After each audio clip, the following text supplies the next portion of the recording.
Death Spiral, the only anime podcast with type O negative blood. That makes us a universal donor for anime recommendations. I'm Nate. As always, I'm here with Remy.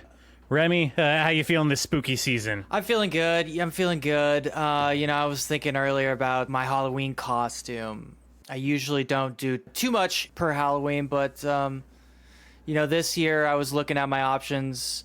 I think I'm going to go with Kenshiro from Fist of the North Star again. There's not that many characters that really fit my build, Oh, sure, yeah. My options are pretty limited, Kenshiro, Jotaro, basically anyone who's over 6'5" and absolutely ripped and yoked. It's true. I can't really pull off anyone else. I am the same way. I have the same problem every year. I'm just too absolutely buffed out of my mind with muscles. Yeah. Mm-hmm. Yeah. It's crazy. You were just absolutely beefed. This is the curse that people don't really mention when you're just absolutely beefed out. My wife has decided that we're doing a vampire theme for Halloween this year. And so obviously the only costume that I can do is full power Dio Brando, right? With his shirt off. No shirts fit me anymore because of all the muscles. Yeah, because you have to be a vampire. Yeah. That's the prerequisite. That's the prerequisite. So, I was thinking I could do Alucard from either Castlevania or from Hellsing, but no, he's a waif. I know they're far too gangly, twinkish in frame. That's just not me. You need somebody who's basically a perfect square. Yeah. From Vampire Hunter D, Count Magnus Lee, right? You remember him? Hell yeah. He's 9 feet tall and a perfect square. I think that really fits you. Man, that movie's so dope. It's dope as hell. So, yeah. What a great movie. Real hard finding a good costume this year. I think I'm going to have to go as Dio again. Dyeing your hair, yeah. Sharpening up the old teeth. All right. Well, this is the last episode before the spooky apocalypse is upon us. The all-powerful spook day. Almost time. We're almost there. Just a few more days. Almost time. I can't wait. We're getting there. It's basically my Christmas, right? Yeah, I really appreciate now that we're pretty much on it. All the horror movies that came out that I wanted to see are under my belt now. And did they all disappoint you? I can now make my absolute list of which ones rang true and which ones fell short.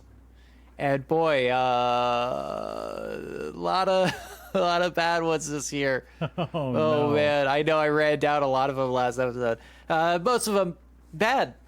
Oh, boy. Well, I know you just watched that Exorcist one. Yes, I know. And I've seen a little bit of that, and man, it does not look like anybody had any sense of passion or artistic vision going on there. But I knew it was going to be bad. The only shocking thing was just how bad, just how insanely bad you could make an Exorcist movie in 2023.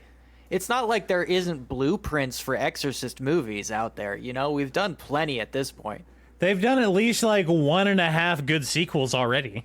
Yeah, well, hey, Exorcist 3, I think, is just absolutely phenomenal. Oh, that was the full one I was giving it to. I think I would generously give Exorcist 2 half a good movie, and I love that movie.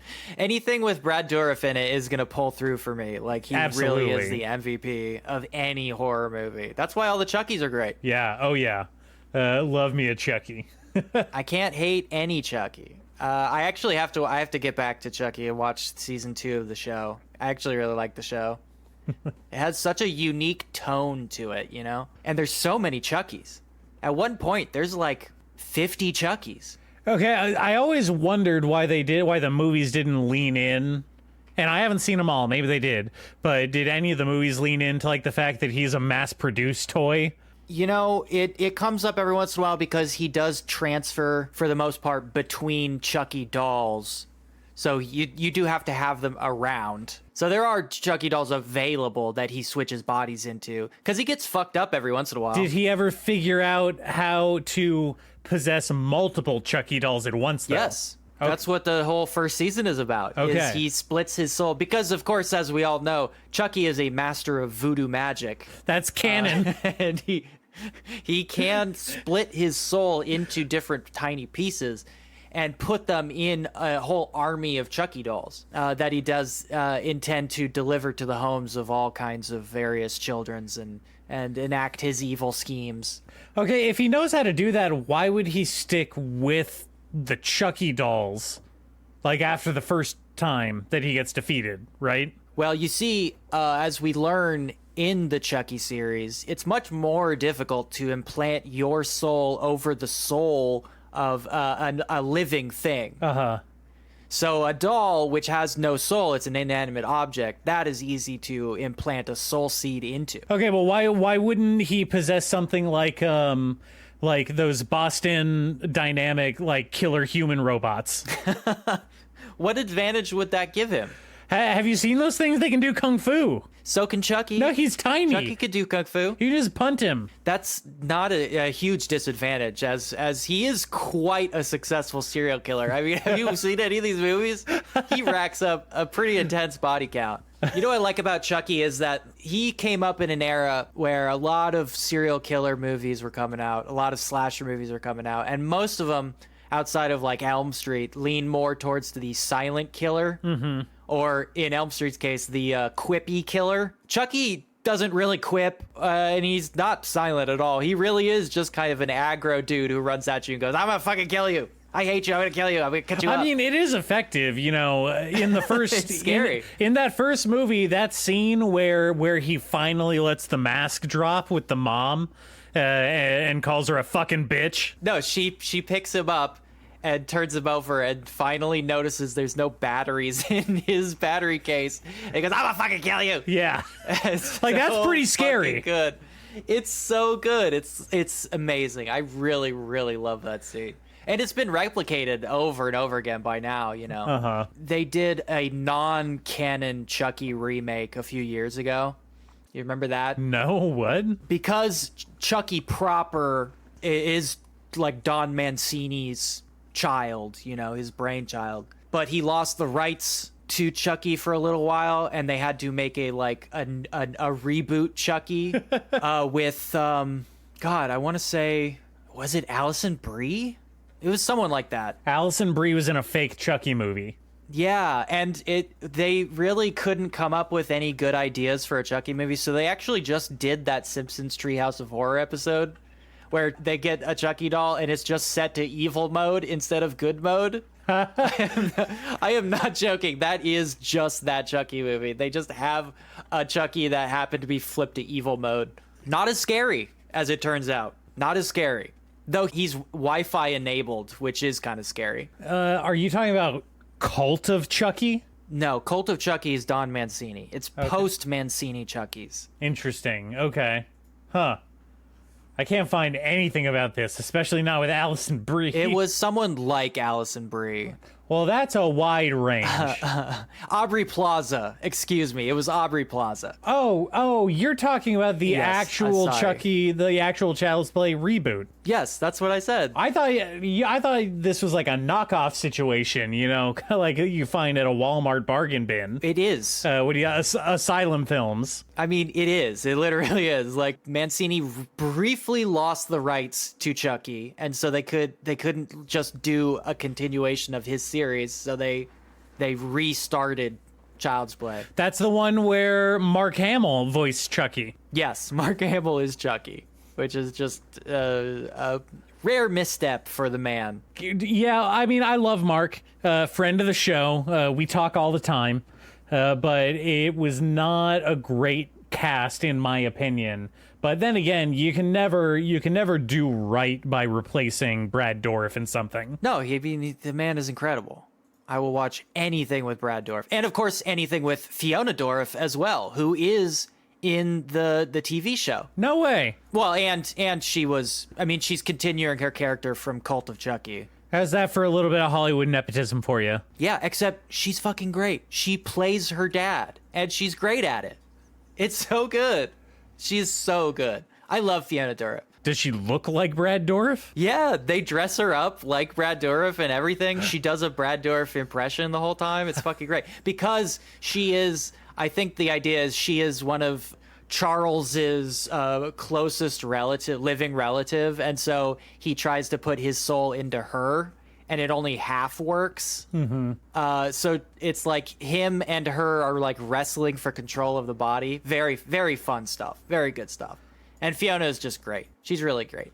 She's also really good in that the Holistic Detective Agency show where she plays the embodiment of chaos. Right. Really good. I've never seen it, but a lot of people recommended that to me. Yeah, Elijah Wood. He's good in it. Dirk Gently. All right. Well, in the spirit of staying on topic, Just this brush isn't... away my Chuckies. I am brushing away we gotta move on. We have to get to the anime. It's contractual. Fine. Just want to talk about Chucky, but fine. Talk about anime. Maybe when they make a Child's Play anime, we can talk. Where, I don't know, maybe Chucky is like a Zatch Bell kind of like a personal companion to a shonen protagonist. You know, a Zatch Bell but horror would be great. Because that Zatch Bell, that's a creepy little fucker. I hate Zatch Bell. I hate it. And you hate Zatch Bell? I was even more disappointed to find out how popular and like almost a pillar of kind of like that very young boy battle shonen archetype it is. Zatch Bell is real. The fans are out there, and they're bad people. Zatch Bell is huge. I mean, Zatch Bell is like a juggernaut. I mean, it's one of those ones like D. Gray Man that you really don't like understand the absolute scope of until you go and look it up, and there's like 900 chapters released and like multiple spin-offs and stuff. Right. Well, it's not even like that. I think it's even a bit more than that. It's like, I would say Zatch Bell is bordering on the same type of cultural impact in Japan, at least, as say like Detective Conan. I think it's big. Yeah, it's massive. Yeah. It's absolutely massive. And I hate that for the world. He's a cute little dude. Zatch Bell is so fucking stupid. You know, Zatch Bell is a death game. It's also a JoJo. Yeah, it is a JoJo. It's a JoJo death game. Which is, cool when you put it like that, but stupid when you put it like Zatch Bell. Zatch Bell is mixed bag. Let's just leave it at that. How about that? All right, we'll leave it at that. But I did want to talk about some more of these manga on your list here. Knock a few out. Okay, yes, let's get rid of a couple more. So I am bringing us into a segment that I'm going to start calling Remy's Reading Corner. No debate on that. I'm going to call it that. All right. So I'm going to choose some titles here that I think sound the spookiest because, again, we are in Spooktober, the almighty spook season. Let's see. Why don't you tell me about... Well, you know what? You just mentioned it. Why don't you tell me about D. Gray Man? Because that's about Catholicism, and that's horrifying. It is briefly about weird Catholic shit. D. Gray Man is one of those series, like I said, that's just been like slowly accumulating out of sight for many, many years, sort of like black mold, until you finally, it's like so overwhelming that you can no longer ignore it. Unfortunately, that black mold is also Catholic. So D. Gray Man is filled with exorcisms, but anime style. So like instead of just like chanting and holding up crosses, you like grow a massive beast arm with a cross embedded in it, and it does like some kind of energy pulse that destroys the evil monster clown that you're fighting, or like a guy with a huge sword or whatever. It's ostensibly about the devil. Hell yeah, the devil! Yeah, tempting, and this is all in scare quotes, tempting people into sin, right? Okay. So the idea is the devil shows up to you and he's like, hey, your life sucks. He's like, hey, you wanna live deliciously? No, more like, your life sucks. Give it to me and I'll do something better with it. And if you're, I don't know, lost in despair, let's say, your wife is dead and you want to see her again or some shit like that. You know, all the classics. He like sticks a thing inside of you that turns you into an evil robot. Dope. Sort of Eggman like in that way. I don't know why, but then you turn into an evil robot. Do they explode into little forest creatures after they die too? Well, they become weird ghosts, and you have to exorcise the ghost, the good ghost from the evil monster. So strangely, kind of a reverse exorcism in a way. As you imagine, this almost immediately becomes like Magic Powers High School for a while. Sure. Then it graduates into like just full on it loses its entire foundation with like the exorcism stuff and just becomes a full battle manga where our characters are just traveling from place to place, picking up allies and destroying big monsters. And of course, our main little man is a little justice guy. He's got a cross stuck into his hand, his weird withered little dead hand. Oh, great. We got a weird little hand dude. Yeah, he's got a weird little hand. It grows really big when he punches people with it. Dope. You know that's fucking cool. That's cool as hell. I mean, you know, it's only cool because Luffy did it. Look, all these 90s shonen really feed off each other, okay? Yeah, Dick Gray Man is really weird. It's been multiple different mangas over the course of its life. I mean, maybe that's its secret. It's like it's able to adapt to the trends, right? Yeah, well, isn't that the strength of any like shonen battle manga? Is it can just become anything at any time. I mean, I think that the marker of a good shonen manga is being able to buck those trends and confidently do what you specifically want to do. You must be the trendsetter, right? That's why JoJo is going to be around forever. Well, that's what I mean. It's like if you want, you can toss your entire premise at any time, just discard it and become something new. I mean, look at Bleach. Bleach is still going somehow. In the beginning, it was about Shinigami, Grim Reaper dudes, right? Mm-hmm. Now it's just straight up like Fantasyland wars. Nothing to do with Earth or any of that shit. It's just like guys in the fifth dimension battling each other with like possessed weaponry. Isn't that what the deal is? Do the Shinigami still do their jobs? I don't think they ever did any Shinigamiing after the first arc. Yeah, like what's up with that? Okay, so they went from spirit guides, right? Yeah. Because that's what Rukia was. Yeah. Specifically because Ichigo died and she was like, all right, I'm bringing you to the spirit world now. Yes. He's like, nah, fuck that. I want to punch ghosts or whatever. Yeah, I don't want to die. I want to do something else. Yeah. Also, I have a huge crush on you. Yeah. and then once we go to the spirit world, they transition. It's like, oh, okay. They're not really just like Grim Reapers. They're like ghost cops, more or less. Yeah, but also they're like ghost soldier cops. They're ghost military police. They're MPs, the worst kind of police. Soldiers and cops. Yeah, worst of both worlds. So, and then that's when I stopped reading, which I'm sure is maybe like within the first 10th of the overall series at this point. Yeah. Oh, that's so early on. I stopped reading when Ichigo started like talking to his sword. Oh, wow. Okay, so that's even earlier. Yeah, that was even earlier. I just thought that was so lame. Okay, so actually, a question. I'm going to be asking these periodically as we talk about these manga. But oh god. Okay. Shoot. Is like the concept of having a spirit weapon or like sentient weapon, right? Yeah. Is that a form of JoJoing? No, I think for the most part, The JoJo stands generally are nonverbal. The vast majority of JoJo stands are nonverbal. We have some notable exceptions, you know. Obviously, the bullets from Golden Wind talk a lot. Oh, okay. I think I'm going to jump in real quick. I want to say there is a distinction between a stand that is like sentient unto itself and has conversations independent of its user, and when we see a user talking through their stand, because that also happens.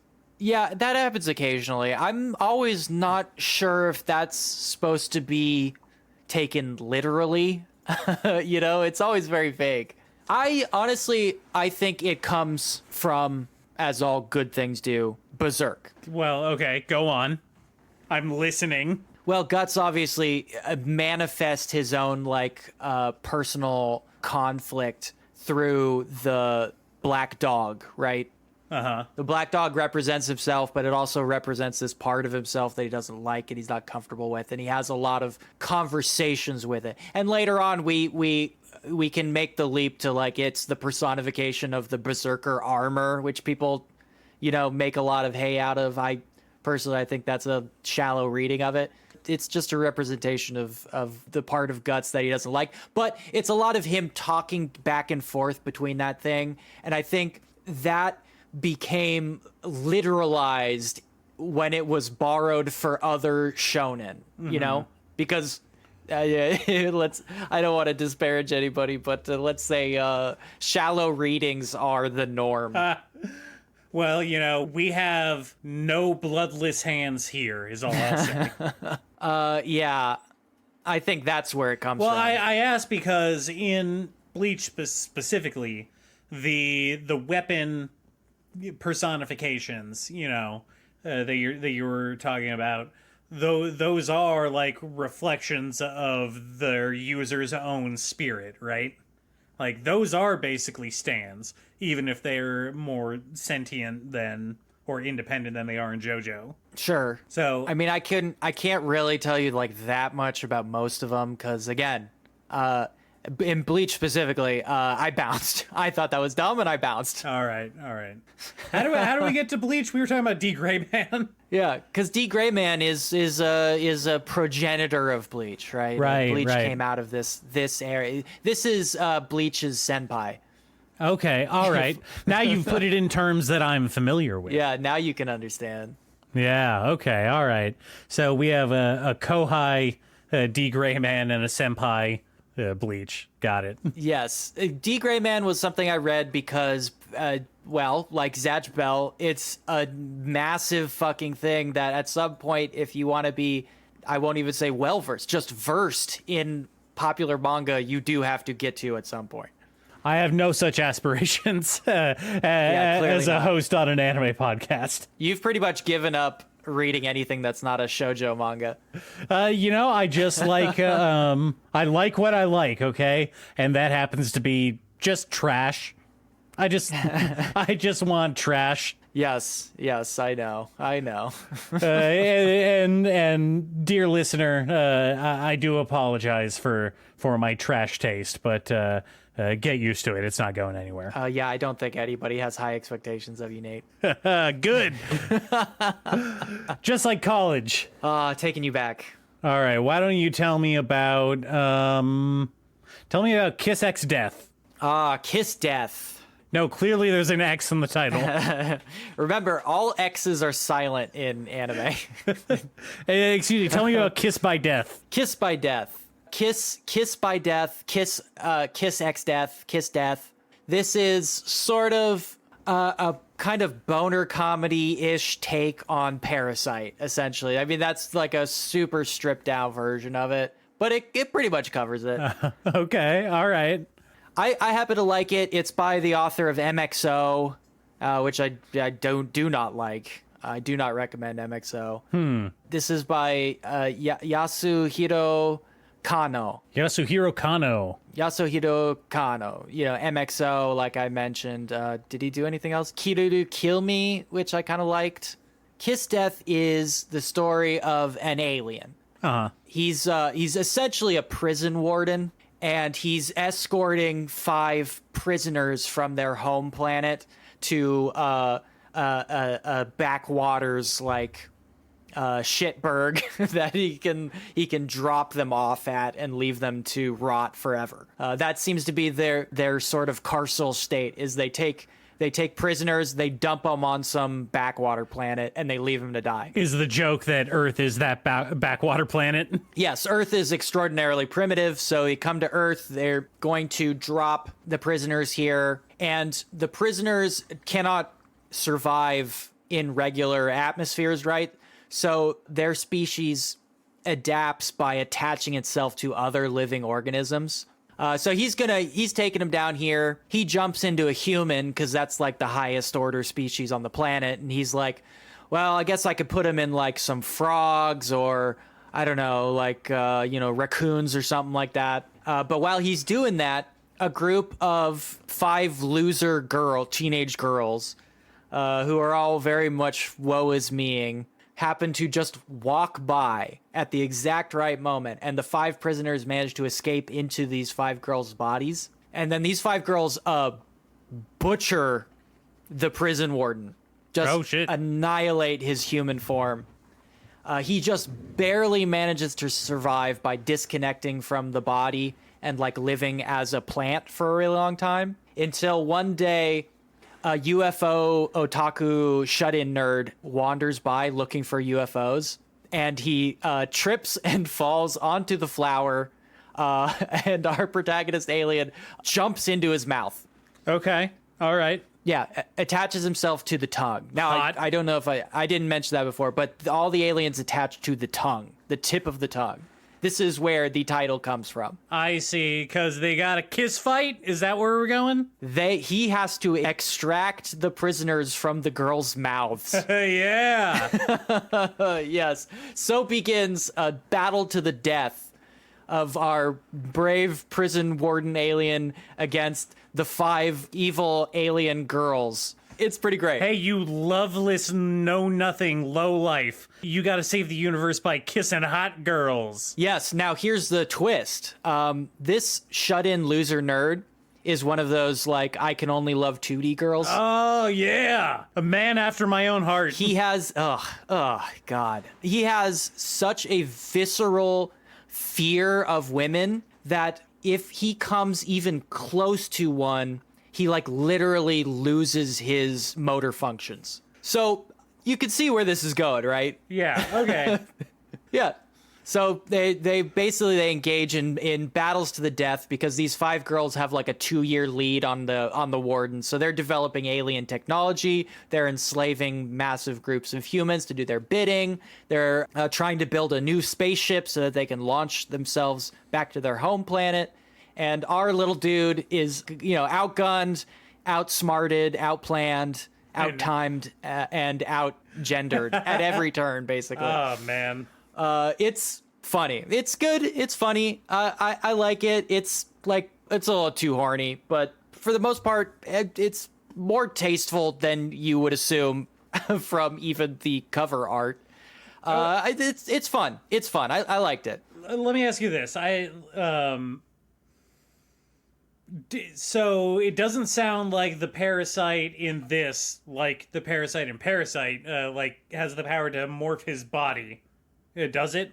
It has very fine-tuned control over the human body because the human body is a proxy to it, so it can do whatever it wants to the human body, but it can't turn itself into a sword or whatever. It can't do that. Okay. I was gonna ask, from the premise, did it ever do anything with his dick? No, it doesn't do anything with his dick. It mostly does stuff like it can crank up adrenaline or endorphins at any time. And it can massage his muscles so that they become, more efficient. So, that kind of thing. So it's basically, it's the worms from that episode of Futurama. It is exactly the worms from that episode of Futurama. Yes, you are correct. Oh, that's the other thing is he can't find the girls at first because their aliens make the girls wildest dreams come true. So they're all super hot and smart, and they're the most popular girls in the entire town. I mean, that's what I would do. Yeah, it's great. If I had alien superpowers, I would immediately use them to become the hottest girl in town. Absolutely. Why wouldn't you? Yeah. All right. I mean, I might check that out. That sounds funny. Yeah, I liked it. Okay. How about please give me your blood. I will serve you in gratitude. That sounds like a porno. Yeah. It's somehow less horny than Kiss Death, but it definitely has some of that in there. 'Cause it's like lots of sexy vampire ladies. Strangely enough, a like football player shaped man is like walking home one day, and he sees like a young girl lying in the trash, and she's like, "Oh my God, I'm dying. Please let me suck your blood." And he's like, as anyone would do, "Oh yeah, sure, why not? Here's some of my blood." And she's so grateful that she's like, "I'm gonna come home with you and live with you, and I'll do all your dishes and clean up your house while you're at work." And they kind of settle into a routine where this young vampire girl like drinks his blood every day and then does his dishes. And it's pretty much goes from there as sort of a gag comic. It escalates in some ways. More vampire girls show up. They're a little bit more put together than the homeless vampire girl. What was interesting about this one was it has kind of a throwback energy to it. Like I got big like Excel Saga vibes. It has that kind of sense of humor to it and pacing, you know? So it feels anachronistic in some ways, which I kind of liked. It was like I hadn't really seen that in a while. Yeah, that kind of... Well, I mean, there was always that kind of association with anime in the early 2000s, I would say. It's kind of starting around there with, like, the... I guess what people call, like, the lol random type of humor. And I think most of that just really started off as, like, people not understanding, like, Japanese jokes, or maybe, like, jokes getting lost in translation and just being dubbed over with, like, you know, unrelated words that they thought might be funny in that scene. Yeah, I think the fact that most Japanese wordplay and puns just do not translate made a lot of humor stuff inaccessible at best, and at worst, just gibberish nonsense. Yeah, well, okay, the example I'm thinking of in my head is like Fooly Cooly or Excel Saga, right? Where if you read Japanese and you understand the wordplay and the puns that they're making that don't necessarily translate in any way that is funny to a non-Japanese speaking audience, I think that they get kind of passed off as like, oh, they're just quirky humor, right? Sure. I don't know. I feel if we're comparing the two, Fooly Cooly does it better than Excel Saga, but Excel Saga is also just kind of pretty out there to begin with. I mean, Excel Saga is a series of parodies. Yeah. With just a rapid fire delivery system. Mm-hmm. That's what Excel Saga is. The same thing with like Puni Puni Poemi from the same studio at the same time, basically. It was a series of anime parodies as a gag anime. Yeah. And half of the jokes just do not translate. And the other half don't work unless you know very specific anime references anyway. So, like, yeah, I think a lot of it comes off as, like, lol, so random shit.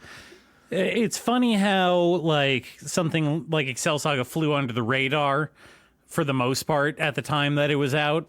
And now One Punch Man, which is kind of doing a much more accessible version of the same bit, is huge. Yeah, I would say One Punch Man is very... I mean, they're not really the same thing, really. One Punch Man is not rapid-fire industry jokes. One Punch Man, it has a very, very simple concept, and it's making fun of much more broad category topics, right? Mm-hmm. Excel Saga had jokes about specific animators' habits and tendencies. Okay, all right. Like, yeah, that like, I see what you're saying. Yeah. it was such inside baseball. It's like crazy. I like that. mean, I like that kind of humor though. Like once you kind of get a taste for what the references are talking about. Like I like that kind of, playful rib jabbing at other animators. yeah, or their own animators. I like Excel Saga. This doesn't have that parodic sense of humor, but it does have the frenetic energy and some of the aesthetic choices as well. It's mostly all right. I don't really like the way it escalates into like a bunch of other shit really randomly. I think if you could just calm down and have like a gag manga that focuses on the relationship between two characters before you have to suddenly introduce a bunch of lore, that would be great, but I guess you're not allowed to do that. Day by day, I am more convinced that lore is just kind of something that drags down a narrative. Lore sucks. I hate lore. I hate it. I'm a lore hater. Anti-lore. I don't need it. I don't want it. Let me come up with my own shit, okay? Like, don't worry about it. You don't need to explain a bunch of stuff to me. I'm good, dude. I'm good. I like what I come up with better than what you come up with. Almost always. Yeah. All right. Straight up. All right. Why don't you tell me about one more? I think that Rebirth Redead sounds the spookiest on here. Rebirth Redead, see, I believe it has just started. There's not a lot to go on. I think I read one chapter. Might be the only chapter released. Dope. So we're on the ground floor. Yeah, exactly. Now, this is very sadly a typical setup. A kid is extremely put upon. It seems like his dad is out of the picture. He has to work multiple like part-time jobs to support his like deadbeat mom who constantly dates loser dudes who she buys stuff for, like she's like a sugar mama. And so she steals his money all the time. He was an artist because his grandfather taught him how to draw, but his spirit has been so crushed by his living situation that he's given up. The only thing keeping him attached to life is that his grandfather is basically in hospice care, and he goes and visits his grandpa whenever he's like feeling super down. I mean, this dude sucks. Yeah, it's bad. It's real bad. He's not having a good time. So, as it happens, he goes to the hospital one day and grandpa's dead. As they do. Yeah, he calls it right there. He's like, well, that's it. I'm not fucking living just to like be a piggy bank for my shitty mom. Like, fuck this. I'm going up to the roof. I'm diving. I mean, I agree. If you don't have the power to end things on your own terms, what do you have? Wow, that's called radical freedom. I'm just saying, like, for someone who sucks as much as him, it's probably the right choice. We could talk about the philosophy of radical choice, but I do want to be clear. This is because I think all of this is a moral failing on his part. Yeah, of course. The circumstances under which you are born are your fault. You should have just been born to a better family. Consider that next time you're moping about. Yeah, what was his deal? Is he stupid? He's just a dumbass. He could have chosen a much better family. For some reason, he chose this family. Okay, so instead of dying, what does this dumbass do? Well, he's up on the roof, and he's like, I'm going to die. But a thing shows up, and it's really... the thing is kind of the best I could describe it as, because he doesn't know what it is either. It's just kind of like a thing. Some kind of color out of space? Yeah, it pulls his heart out, and Dope. He's like, well, I guess that's mission accomplished? Not how I saw this going down, but okay. He loses his balance, ends up taking the fucking concrete dive anyway. Okay, all right. But he wakes up. Ah. Yeah, not dead, not even hurt, just no heart. I would be pissed if I was him. He is pretty pissed. He's like, this fucking sucks. What the hell? He's got like some kind of like magical cop bending over him. She's like, hey, sorry, you're not dead. Some weird paranormal shit happened to you, so you're probably not going to be able to die. And he's like, what the fuck? I don't like that at all. I mean, that's not an answer. You can't just say, like, hey, some shit happened. Well, that's the only answer she gives him. Oh, man. Like, some shit happened to you. You can't die. Oh, you know what, though? If you help me get your heart back, I could probably put it back in you, and then you could die. And he's like, I have to be a cop She's like, a paranormal cop. You know, it's a little bit better. Hell is literally being forced to be a ghost cop. Yeah, so he's forced to be a ghost cop in order to get his heart back so he can kill himself. And that's pretty much where we leave off. How fast do you think they're going to abandon that plot? Well, I've said it before. I think I said it even maybe on an early episode, but the idea that you're fighting just to end it is so flimsy. I really don't think that character motivation can stand up to any kind of scrutiny at all. So I think they're probably going to be doing a full court press to find something else worth writing about in the story. I really think this does not have legs. I like the art quite a lot, and I think, you know, I'm paranormal, battle, shonen, whatever. I mean, hell, I just read like 400 chapters of D. Gray, man. Who fucking cares? Wait, you read that much? Oh, yeah, I read a lot. Dude, okay, all right, no, keep going. But like, come on, man. And then I switched back to One Piece. I read 400 chapters of One Piece.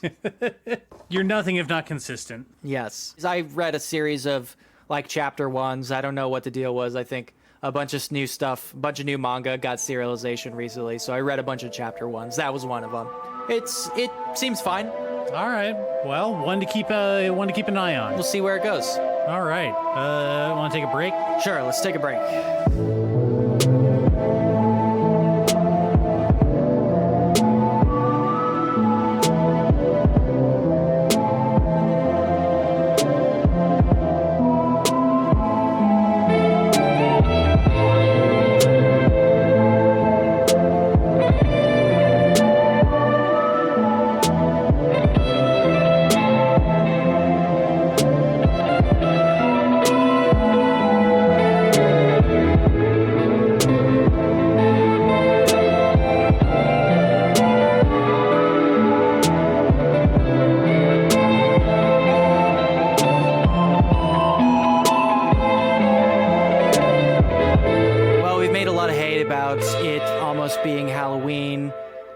Traditionally the scariest day of the year. Something I always find every year a little bit alienating, Nate, because as you know, we talk about it all the time. I've never experienced fear in my life. It's true. We share that in common. I can't even really call myself brave because, you know, bravery requires overcoming fear as I understand it, but I really don't relate at all.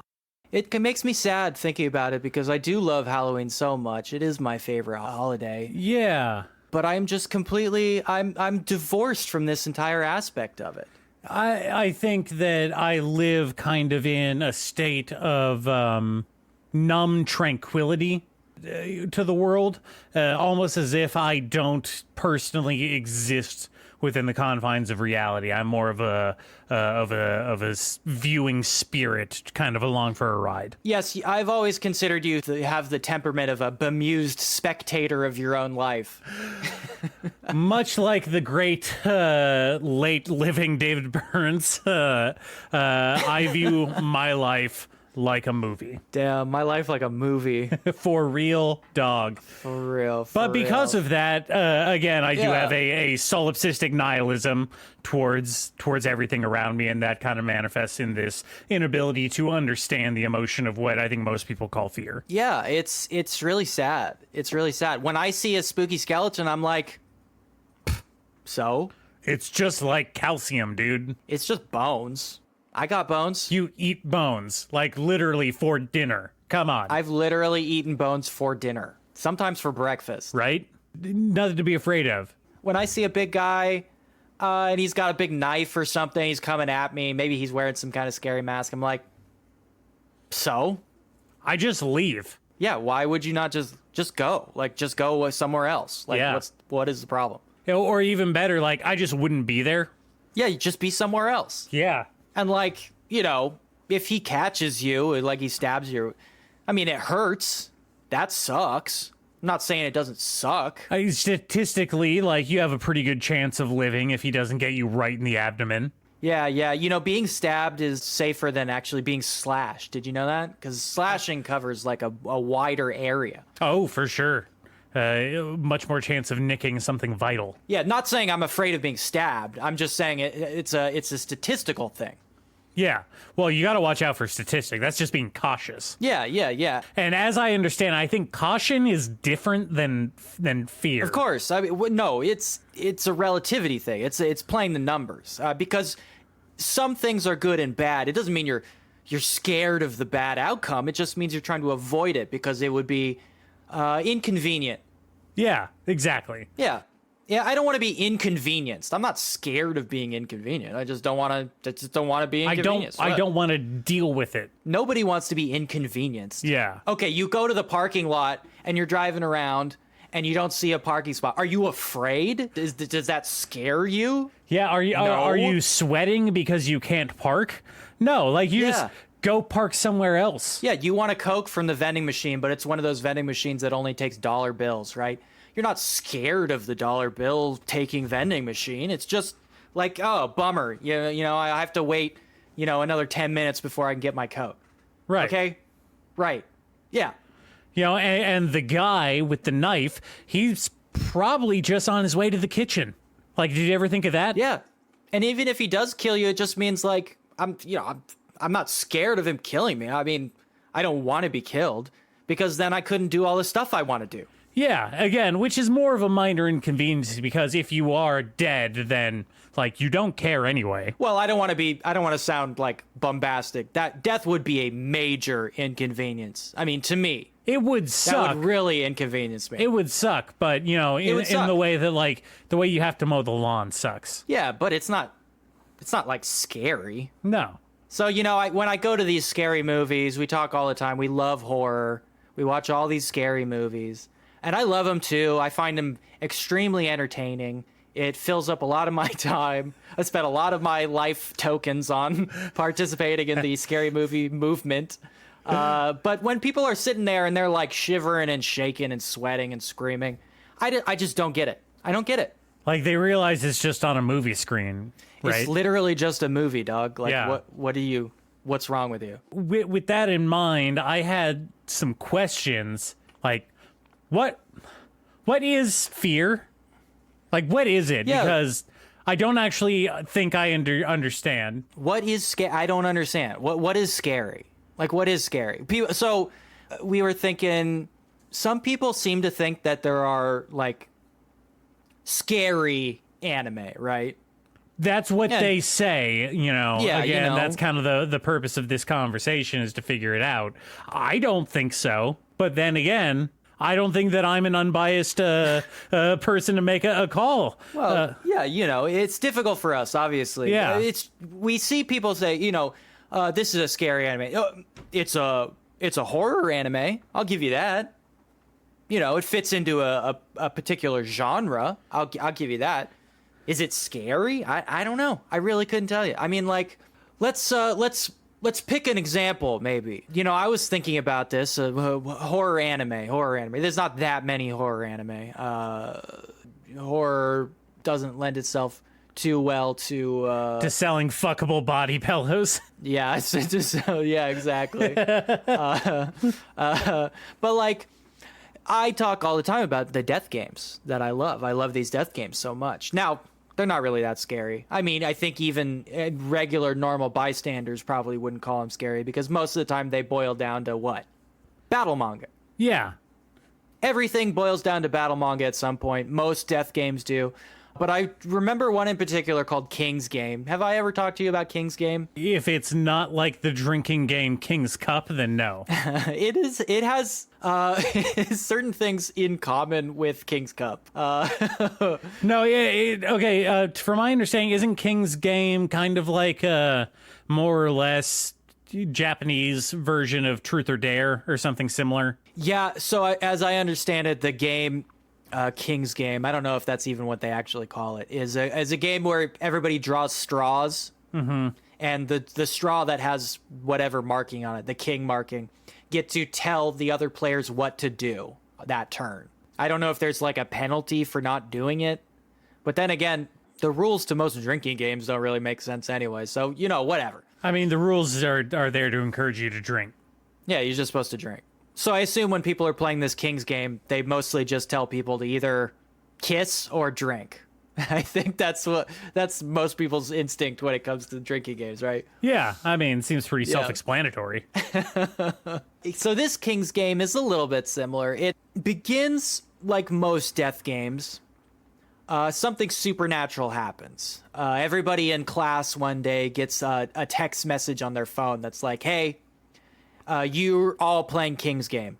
Okay, And they're like, all right. Okay, all right. And then the first text comes in and it's like, I'm the king, so you got to do what I say or something bad will happen. You, I don't know, hero, you have to take your shoes off in class and throw them at the teacher. And the guy's like, well, that's stupid. I don't want to do that.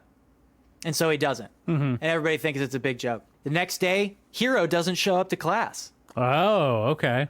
Nobody knows where Hero went. Holy shit, dude. Oh, no. Maybe this is not a joke. Maybe this shit's real. So we progress through a series of more and more gruesome commands. You can pretty much pick up where this is going, right? Sure. But now, Now, is that scary though? Well, that's what I want to talk about. Because, like if I was in that situation, I would just play the game and win. Yeah, you naturally the logical conclusion you would come to is like, I just need to follow the rules, and if I do them correctly, I'll eventually win. Yeah, I'll be the king or whatever. I think that's how it works. Yeah, and if I don't, then I die and I won't care because I'll be dead. Yeah. Now like we said, there's some pretty big inconveniences. Like our main character gets the order like, "Hey, kill your girlfriend." And it's like, well, you wouldn't want to do that. I mean, that feels pretty bad. I mean, I wouldn't want to do it, but I'd do it. You do it? Oh yeah, no, I'd do it because again, losing the game would be an even bigger inconvenience Than not having a girlfriend. Yeah, like, you have to be incredibly practical. I think that people who are afraid in these situations probably just aren't cut out to be winners in life. I think the fear for most people, again, this is all conjecture, right? Is the removal of agency. I think a lot of people are afraid of like not being able to do what they want. That seems like something people are pretty scared of. And I personally, I wouldn't like to have my own agency taken away from me. I think that would be a major inconvenience. I mean, you say that, but I'm not afraid because I don't think that anyone could. Because as we established, again, I am 6'5" and ripped and buffed out to the max. That's true. But this is a curse. Like, it's not a guy. It does turn out to be like a curse that you can't really square up with a curse, unfortunately. I suppose. But what if you're an exorcist? If you are an exorcist, you can square up with a curse. That's true. But what if you're the Pope's exorcist? If you're the Pope's exorcist, you can square up with pretty much any curse in history because you've got the fucking Pope behind you, dog. Okay, well, that's me. I'm the Pope's exorcist. You're the Pope's exorcist? Yeah. Okay, in this scenario, you're the Pope's exorcist. Yeah. So you do a little bit of legwork. You're playing King's game, but on the side, you're doing a little bit of research in the papal archives, the Vatican's library. On their app, yeah. Yeah, on the library app, their Libsyn. You find the source of the curse. You go down there, you square off with it. You're 6'5". You've got a Bible in one hand, cross in the other. You're like, you're the king?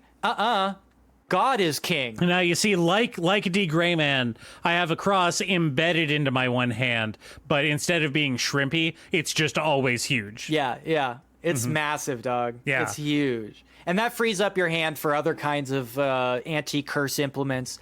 Your holy water, your holy shrouds, basically anything holy, anything that gets rid of a curse. And that's why I ain't afraid of no ghosts. Yeah, so my only guess really is most people don't know how to deal with curses.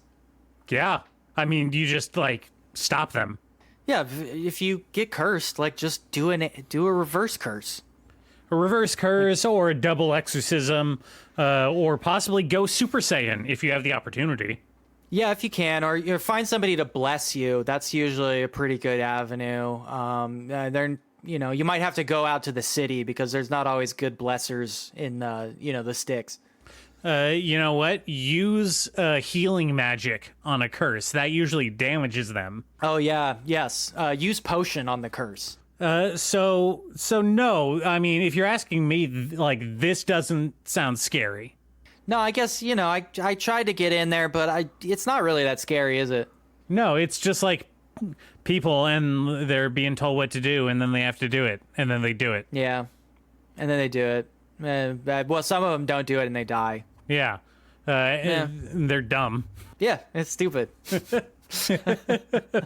Not scary, definitively. King's Game, not scary.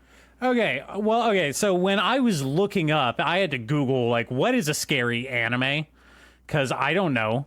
And every list that I pulled up had Elfen Lied on there. And, is that scary? I've seen it. Sure, I've seen it. Elfen Lied, the story of a girl with invisible hands. Yeah, no, that does not sound scary.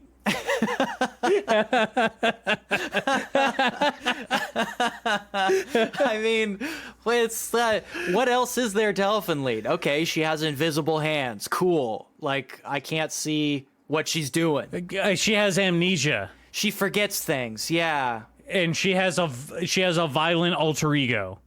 Is it an alter ego, or does she just get really pissed off sometimes? I mean, that's a different debate. We could talk about that if you want. I think maybe I think this chick with invisible hands just gets pissed off sometimes. I'd be pissed off too. It's like, I look down, I'm running around, I got no clothes on. Where are my clothes? That makes me mad. Yeah, being naked a lot does make me mad, especially when it's, non-consensual and in public. Yeah, exactly. Which happens more than you would think. I know. Well, I mean, being absolutely fucking shredded down to the teeth, not super bad. I occasionally appreciate the opportunity to show off the goods. So it's more, again, we're getting back to I don't like being inconvenienced in that way. Yeah. It makes me a little mad, but not enough to, I don't know, go berserk with my invisible hands. I don't really get that part of it. Yeah, and I mean, maybe that's what people are talking about when they say that it's scary, is blood. I personally don't have a problem with blood. It's just liquid that carries oxygen in your body. Sometimes it gets on the outside and it's like, what are you going to do? Put it back in? I mean, if you can scoop it up and kind of put it back in, that would probably be the best. I don't want blood that's been on the ground. Yeah, but you don't want to be anemic either, because that's a huge inconvenience. I mean, huge inconvenience, especially for the amount of blood we have. You want to keep that shit inside. We do have much more blood than the average person. We have way more blood than you, so anemia is something we have to actually consider in our day-to-day life. Because we pop a leak, it's that shit's serious business, because it's getting everywhere. It's true. I'm not scared. I'm not scared of that happening. I don't want it to. I don't want that happening. It's an inconvenience. When I nick myself shaving, it's like a Takashi Miike shot. Fucking samurai showdown in that shit. So I don't really get it. I mean, I watched the show. She's not even that inconvenienced by the naked thing. She ends up actually kind of benefiting from it because a horny kid gives her food. So she gets free food out of it. Why is she so mad? I don't know. I really, that one is so outlandish to me. I really can't find anything that would be scary. Yeah. Okay. I mean, okay. That's not scary. Blood, not scary. Gore, come on. You're just popping a water balloon. Yeah, whatever. Who cares? What else? Who else says what's scary? Come on, give me something here. Okay, well, check this out, because this is something that a lot of people find really scary. I hear this all the time. You know that anime, that old anime? It's French. It's called Fantastic Planet. Ah, Le Planète Sauvage. It's got big blue people in it. Yeah. Yeah, so this is probably the closest I can get to kind of conceptually understanding, because the human beings in this movie are like really small.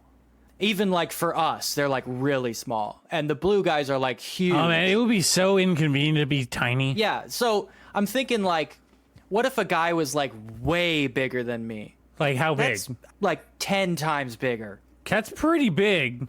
I mean, I don't like that. That does give me a weird feeling. Like, I don't really like when people are bigger than me. It happens every once in a while, but I'm not like in love with it. Okay, well, hold on. That's kind of a nugget there. Is that fear? No, I'm not. No, I mean, Okay, so you're saying I don't like it. Makes me upset, I guess. not wanting to be tiny isn't fear. Okay. No, I don't think so. I mean, it's not good. I'm not saying it's good, but It would be like we've established. It would be like kind of upsetting, to be that put out, right? yeah, I wouldn't like cry about it though. But I could see being tiny like affecting your ability to be alive, which is the biggest inconvenience. Yeah. So the other thing in Fantastic Planet is like, these little humans are on this planet, right? It's pretty fantastic. So in that there are guys way bigger than humans. Like that is pretty fantastic. I mean, there's nothing scary about being fantastic. No, being fantastic is great. But the little guys, like Elfen Lied, are naked. They don't got no clothes. Okay. When you're a human on this planet, you're small and naked. That seems to be popping up quite a bit. And also, sometimes they like keep you in jars and stuff. They seem to like kind of think of humans as pets, which is not great. I also kind of, when I think about somebody treating me like a pet, I got mixed feelings about that, buddy. I have some pretty complicated feelings about that too. Not fear, but something else that's hard to describe. Yeah, I definitely don't think it's fear that I'm feeling right now. Okay, well, come on. I mean, like that. Okay, I feel like maybe that brings me a little closer to some kind of understanding, but I'm still not sure that that's fear. It's something, but I don't think it's fear. Really, it's not that scary or whatever. I mean, how would you know? That's like what we're trying to figure out, right? Like, what is fear? I'm looking for an emotion that feels alien to me. And Fantastic Planet, it's playing around the edges. I don't know. What do you think? I mean, I can see how it would be stressful to be a tiny dude on a strange new world, right? Especially when there's big guys. Now, are the big guys nice? Much like regular guys in the real world, it's a mixed bag. Some of them are nice, some of them are not. You can't even tell from looking at them. Well, you just have to guess. I mean, with that, there's absolutely no way of knowing if they're scary or not. So you really should reserve judgment either way. Yeah. So, yeah, no, not scary. I don't think so. Nothing scary about that. Yeah, no, not scary at all, I don't think. What about... Now, people described Perfect Blue, classic anime film from Satoshi Kon, as a psychological horror. And it's like... What does that mean? Yeah, what does that mean? What does that even mean? A horror of the mind? It's like, okay, so a pop star thinks that she's losing her identity. She thinks that she's has an alter ego, right? A split personality that's going out and committing crimes when she's not looking. And it's like... Not scary to me, because if you don't know that you're doing it at the time, then it's not a crime. I mean, it's like at that point, who cares? Yeah. It's literally not my problem if I did it while I wasn't paying attention.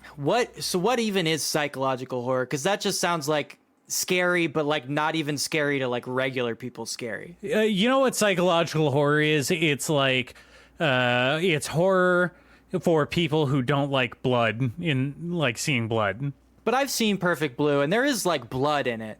So if there's blood in it, is it still psychological? Because it seems like at that point, it's not psychological. I mean, it's like the rubber has hit the road, right? Yeah, but the blood is imagined for the most part. Really? Because I think some of the blood's real. I mean, feels like some of the blood is real. Listen, there's some real blood in there. I'm not denying it, but it's impossible to tell the difference between the imagined blood and the real blood. So why even bother worrying about it? The whole time we're playing guessing games, is that why it's psychological? Because we're having to think about stuff? Is that the idea? I will say that having to think about the media that I consume is the biggest inconvenience. I mean, that is so inconvenient. I can't believe it. It's like I'm watching a movie so I don't have to think.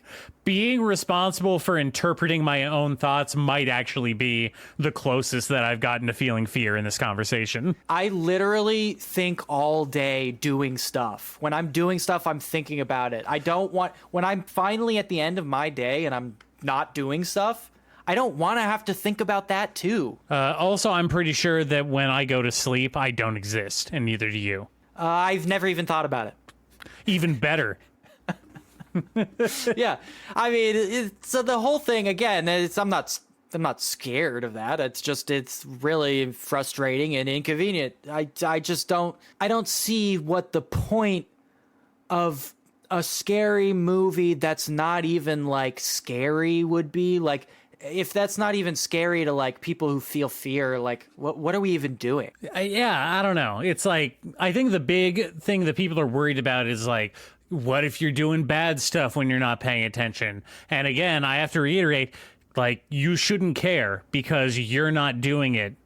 Like, that's or kind of just like, don't do it. Yeah. If you don't want to do it, like, don't do it. Wow. Oh no, I think I'm doing something. Then don't. Yeah. Like, what's wrong with you? Like, just don't do it. Okay, that's dumb. Yeah, dumb. Perfect Blue is dumb. It's stupid. And Black Swan is dumb. Black Swan is really dumb. I mean, like, being cool and athletic and hot, that's pretty cool. I will give it up for that. Imagine the inconvenience if you weren't 6'8" and ripped. And like, yeah, how would I even do ballet like in that movie if I wasn't 6'8", 280 pounds, square like a vending machine? It would be really hard. Talk about inconvenient, right? Right. Yeah, totally. And I'm pretty light on my toes, so, you know. Hey, you're lightning quick. Nothing could get the drop on you. Okay, check this out. What do you think about this? People tell me this is really scary. So, like, you know this movie? It's like a movie. It's called Tenshi No Tamago.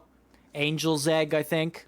It's like all kinds of, like, crazy shit is happening to this, like, little girl. Mm-hmm. And she's, like, in this crazy city, and there's, like, not really anybody there, but, like, weird shit keeps happening to her, and, like, weird shapes pop out of places, and they're like, "Ugh," and she's like, oh, no. But she finds an egg, right? Mm-hmm. Just like an egg? Yeah, it's just like a big egg. And obviously, when you see a big egg, you pick it up and you take it with you. Because who knows, maybe it'll hatch into a big friend. And right off the bat, I'm like, that sounds cool. Like, what is even scary about this? Like, finding a big egg sounds like a good day. That would be a good day for me. If I found a big egg and it, like, nobody stopped me from taking it. Now, how big of an egg are we talking? Are we talking about, like, ostrich egg big? Bigger? Smaller? We're talking like as big as a medium-sized dog. That's a big egg. I mean, it's a big egg. Yeah.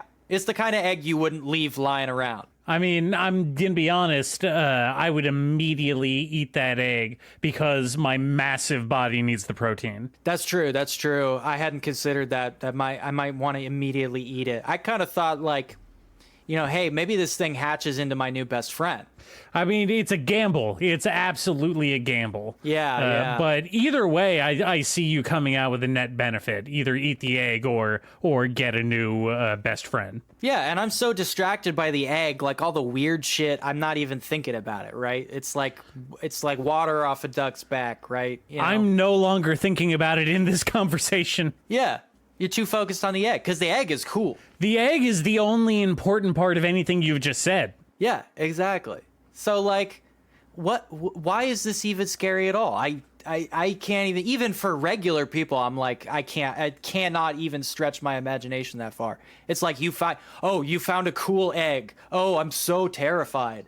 Like what are you talking about? Yeah, what is even... Why would they be terrified? There's nothing scary about a big egg. Again, you eat it or you hatch it, and whatever comes out is obviously going to be psychologically under your control. You would have dominion over its will. Yeah, you're so much bigger than it. I mean, it's a big egg, but, like, you're huge. Yeah, and we've established that huge dudes have a natural conqueror's hockey about them. Yeah, so here's the thing, right? I mean, you eat the egg or you hatch the egg. Even if you hatch the egg, you could still eat whatever comes out of it.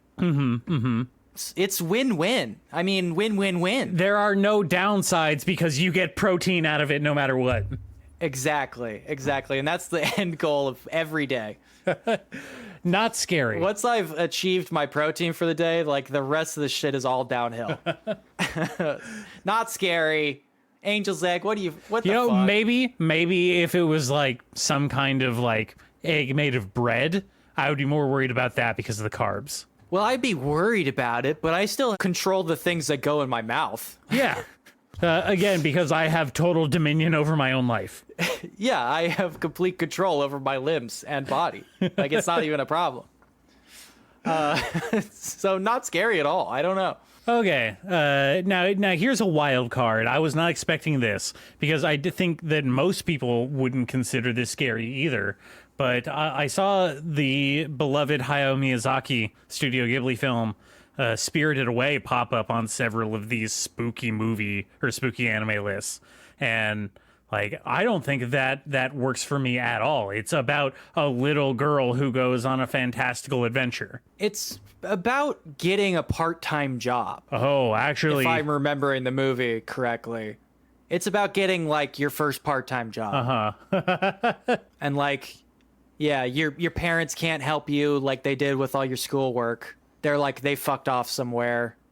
You have a shitty boss. I mean, that's just fundamentally unrelatable to me because I am a boss. If you have time to lean, you have time to clean. If you have time to lean, you must thrust your fist against the post. I mean, this is a kid's movie. This is a movie for children, right? Made by a bitter old man, yes. Now, when I think about bitter old men, I gotta say that does kind of tweak something in the back of my lizard brain. I will say that. I don't like thinking about that. I don't. I mean, do you don't like thinking about Hayao Miyazaki as a bitter old man or just bitter old men in general? I think bitter old men in general. I'm trying to kind of conceptualize it. I mean, they are the closest thing to literal real world monsters. Yeah, it's making me feel uncomfortable for sure. And like a kind of discomfort that's like, I can't really like peel it off. It's actually, I don't know. Are you? I don't like the way that makes me feel. Are you feeling fear? Do you think that's fear?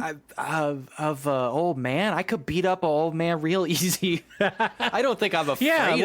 You can't be afraid of an old man because they're tiny and squishy, and probably beta cucks. I would never be afraid of a beta cuck old man that I could beat up. Okay. Don't say that about me, and don't fucking say that about me, okay? Because I'm not afraid of that. No, because it's not scary. Like you can't be afraid of it. No, it's not. I don't even know what I was saying before. It's not. I'm not scared of that at all. Okay, not even the idea of that is not scary to me. I'm not. You know what? I'm not even gonna think about it anymore. I'm not thinking about it. All right. Let's just move on. Let's move on. Let's not move on. Get hung up on that. I don't know what that was. That was weird. I don't like that. Okay, what about, check this shit out. Because some people told me they're scared of this. This is like Ergo proxy. You ever seen this? This is like an anime. It's about like, what if computers were the mayor? And yeah, no, that's pretty good. That's pretty good. I mean, like, I kind of like, I don't know about that. Computers are a little weird to me. Like, I try not to use computers too often because, like, it's a lot of sitting down.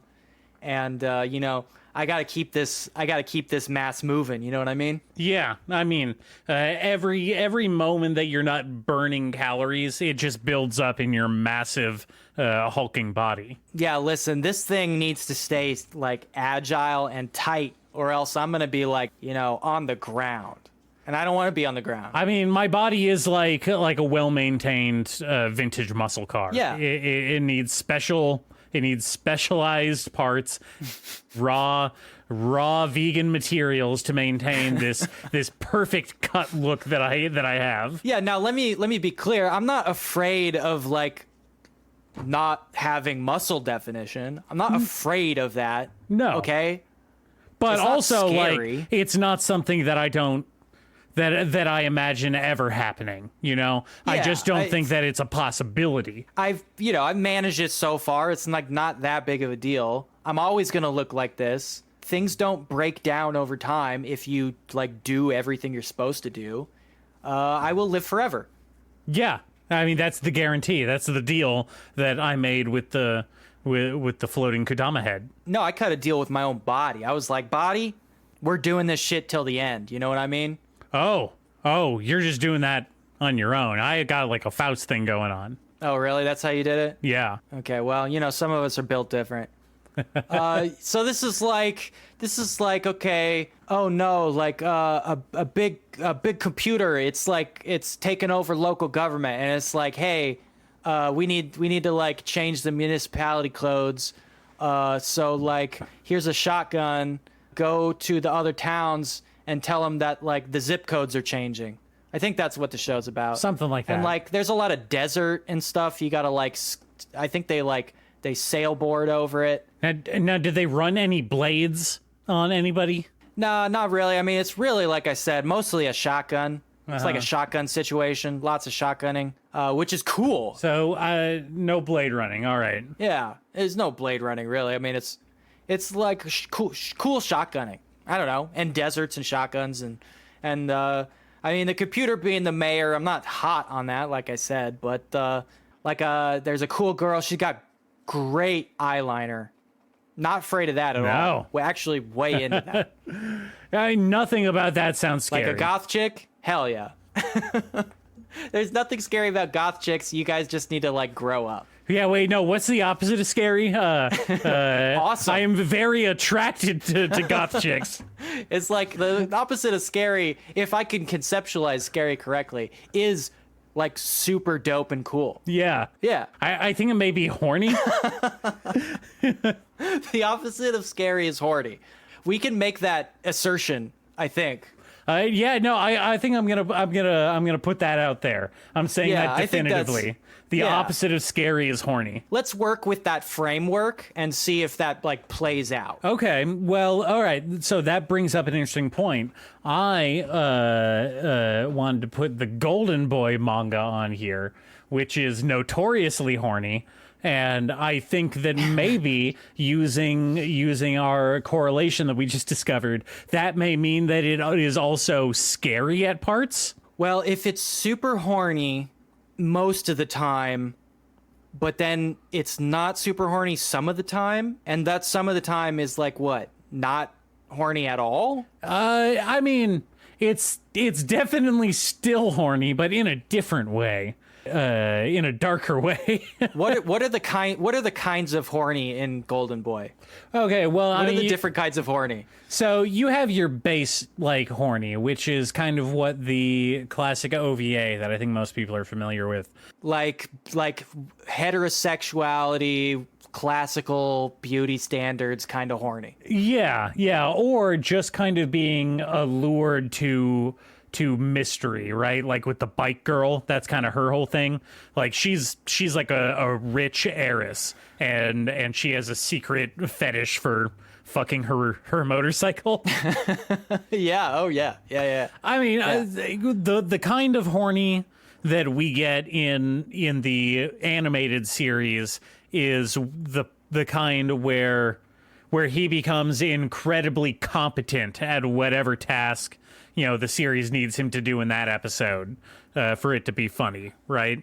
His horny levels overcome all prior inexperience and makes him a genius in multiple fields because he's so motivated to get laid. Yeah, which tale as old as time.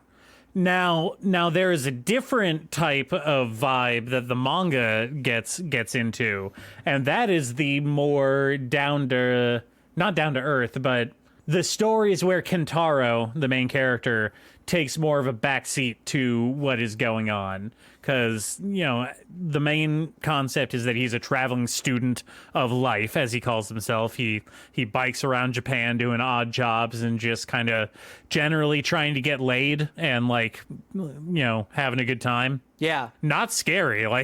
That's cool. That's a cool guy thing to do.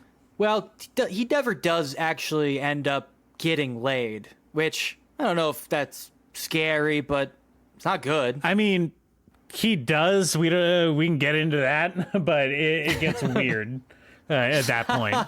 Okay. The manga ends with him becoming a computer programming genius that creates an amazing fantasy video game that he gets isekai'd into and meets his dream girl. And it's basically like the Pillow World episode of Adventure Time, where he lives out an entire life and gets laid and has an amazing relationship with this girl in the fantasy video game world. I'm gonna need to lay down very clearly for you right now. Fucking inside the computer is not real fun. Well, I hope I'm not breaking your heart right now. I'm not. That's I'm not not getting laid. Because that's the joke that the series ends on, is that he completes the final quest in this video game world that he created and gets sucked back out into the real world and is so distraught at losing his amazing fantasy life that he kills himself.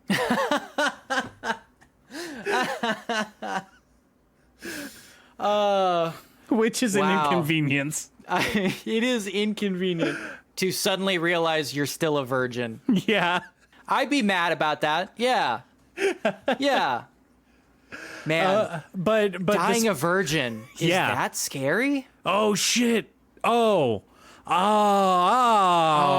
man. Hold on a second. Okay, well, holy shit, dude. Wait, you know what? I'm not afraid of it because I'm not a virgin. Oh, well, I'm not a virgin either. So we're fine. Yeah, I guess that's not. But if I was a loser who was a virgin,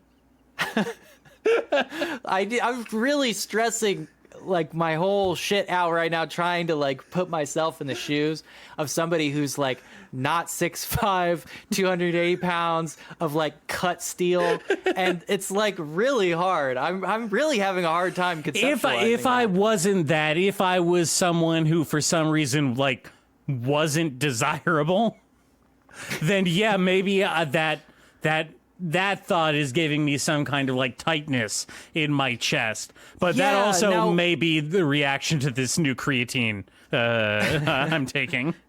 I'm feeling sort of a sharp anxiety. Is that is that close to fear? A kind of a stinging sensation that causes hypertension. Have you tried burping and maybe gas? Well, I haven't stood up for a while. We have been recording for a long time. Yeah. So it could be that. I don't really like thinking about this. It is uncomfortable. I don't know if it's scary, but I don't like thinking about this virgin dying. I think that may be the closest to fear that I can comprehend. I really feels like that's probably the worst thing we've talked about. I mean, just in terms of objective bad things. I mean, there is the chapter where Kentaro wanders onto his hometown and it's become prey to a sex death cult that is run by the mayor, who also happens to be his childhood best friend. Damn, dude, that sucks. I mean, that's pretty unfortunate. You gotta admit. Yeah. I mean, that's just no good. That's not good at all. Yeah. I'd be pretty upset if that happened to me. But like also if it became an inconvenience to me, I would just leave and do something else. Yeah. Or like I would like shake him really hard until he changed his mind. Oh yeah. With my hands, I would just physically change him into something that I agree with. Yeah, I mean, I have these bear-like mitts, and the pressure I can exert just with my fingertips, I can alter reality with that pressure. You understand? I've seen him crush a walnut just by looking at it. Yeah, so it's like, it's not a big deal if that happened. I'm not like scared of that happening, Like it would suck, but yeah, it's not the worst. It's not the end of the world. I could just shake him really hard. So I don't know. I mean, that's all I had. Like, does any of this get us closer to understanding what being afraid is? I mean, I thought there were a couple moments there where I was getting close. I was thinking about it really hard, but I don't know. None of these things seem that scary to me. Like a drinking game, being small, robot mayors. Yeah, computer is mayor, big egg, not getting laid. That's the closest one. That is bad. I mean, That is definitely bad. I don't know, man. I don't think we figured this out. We still have a few days until Halloween, so I think I'm gonna like meditate on it. Yeah, let's let this one stew. I'm sure we can come up with something, but man, I just don't think that there are any scary anime. I just don't think there are any scary anime. I mean, we sat here, we tried really hard to think of anything, and if you can think of a scary anime, let us know. Like, we're all ears, but I fundamentally don't understand your emotions. Yeah, it's weird to me. I would love to pick your brain sometime, handsome and beautiful listeners. If you have any thoughts or feelings about being scared like big babies, feel free to like hit us up on any of our social media, like send us an email or something. I don't know. Yeah. If you're not afraid of that. Send it to animedeathspiral@gmail.com. Yeah. Or like hit us up on Blue Sky or TikTok. You've been putting out TikToks, right, Nate? Oh yeah, definitely. I have them in the works. They're being put out into the world. Wow, that's crazy, dog. So you should keep checking, constantly refreshing the TikTok page to see Nate's incredible work on the socials, and like hit like or follow or whatever. I don't know what you do on there. Am I afraid of TikTok? I think I'm afraid of not being accepted by the public. Oh shit. Oh, we cracked it. We did it. Oh my god. Oh, we did it. Okay. We'll talk to you after Halloween, beautiful and handsome listeners. This has been enough anime for this week. All right, go live the spooky life. Anime death spiral. Goodbye.